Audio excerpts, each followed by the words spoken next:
আমরা ককরোচ জনতা তেলাপোকার নামে ভারতে রাজনৈতিক দলের যাত্রা শুরু। শুনতে অবাক লাগলেও এটাই সত্য। তবে সেটি ভার্চুয়াল জগতে প্রতীকী বা ব্যঙ্গাত্মক রাজনৈতিক দল। বেকার তরুণ তরুণীদের একাংশ আরশোলার মতো আচরণ করেন। সম্প্রতি ভারতের প্রধান বিচারপতি সূর্যকান্ত এমন মন্তব্য করলে ছড়িয়ে পড়ে ক্ষোভ। সামাজিক যোগাযোগ মাধ্যমে শুরু হয় ব্যঙ্গাত্মক রাজনৈতিক আন্দোলন। এরই অংশ হিসেবে ককরোচ জনতা পার্টি বা সিজেপি নামে খোলা হয় অ্যাকাউন্ট। যে যেমন লাইক করো তেমনই স্বাদের high five wafer. High five খাও, হাই ফাইভ দাও।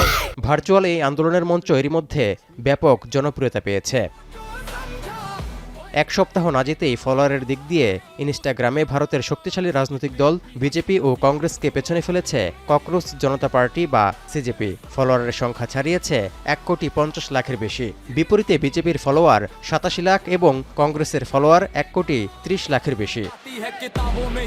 8 থেকে 80 বয়সী সাধারণ মানুষ থেকে শুরু করে রাজনীতিক, এমনকি তারকারাও এখন ককরোচ জনতা পার্টির সমর্থক ও ফলোয়ার।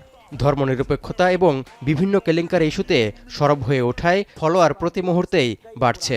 তবে বৃহস্পতিবার ককরোচ জনতা পার্টির অ্যাকাউন্ট বন্ধ করে দিয়েছে এক্স হ্যান্ডেল। ভার্চুয়াল জগতে ব্যতিক্রমী এই রাজনৈতিক প্ল্যাটফর্ম তৈরির নেপথ্যে রয়েছেন 30 বছর বয়সী যুবক অভিজিৎ দীপক। বিভিন্ন সূত্রের তথ্য বলছে, তিনি 2020 থেকে 2023 সাল পর্যন্ত আম আদমি পার্টির সঙ্গে যুক্ত ছিলেন। তৌহিদুর রহমান এখন বিশ্ব।